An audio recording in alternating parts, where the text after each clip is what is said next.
Brought to you by BioShock The Collection.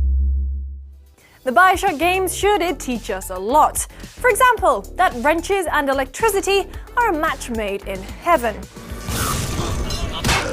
That slamming your fist onto a button is the only way to call an elevator. And that eating food out of bins is not only socially acceptable, but beneficial to your health. Alright, bin cake! No.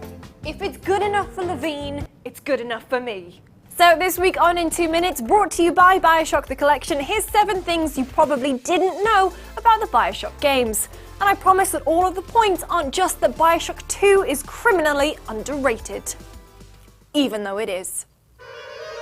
The original pitch of BioShock promised quite a different game. You'd play as Carlos Coelho, a deprogrammer assigned to rescue a wealthy heiress from the clutch of a religious cult. You'd be able to hack the environment. Adding more oxygen in the air would increase the blast radius of explosions. You could magnetize the floor to slow down robots, or increase room temperature to make you invisible to thermal security sweeps. Plasmids came in quite a different form. You'd harvest genotypes from animals like jellyfish or eels and merge them with your body to create a gross hybrid monster. And speaking of gross, originally the adorable little sisters were sea slugs. Yep, sea slugs. When the studio realized that no one would empathize with the slimy things, Irrational's artists tried to come up with something cuter.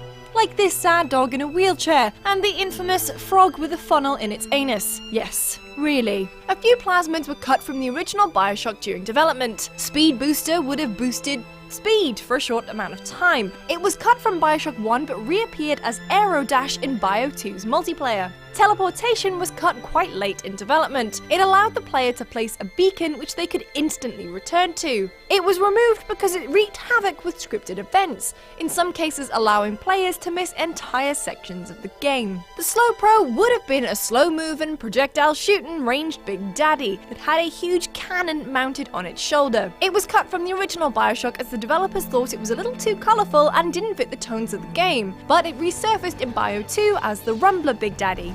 Throughout BioShock Infinite's 5-year development, Irrational Games was said to have cut 5 or 6 video games worth of content from the final product. In fact, almost nothing from the original E3 trailer makes it into the final game. The character of Elizabeth changed a whole bunch. Originally, she and Booker would be mute, and concept art showed that she would be much older. In early trailers, we saw that Elizabeth's abilities were way more powerful. On top of psycho-telekinetic powers, she could even raise storms. But by the time that Infinite rolled round, her powers were limited to only being able to open and close tears. Originally, the more you used her powers, the more she would be harmed. This would offer players a kind of risk-reward element to the gameplay, as well as change the outcome of the story, kind of like the choice to harvest or save the little sisters back in BioShock 1.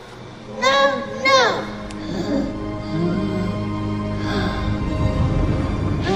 So there we are, 7 things you probably didn't know about the BioShock games. Any surprises in there? Let me know in the comments below. I definitely wasn't expecting the anus funnel. Anyway, you can find me on Twitter at LucyJamesGames, and until next time, I'll be eating this bin cake. See you then.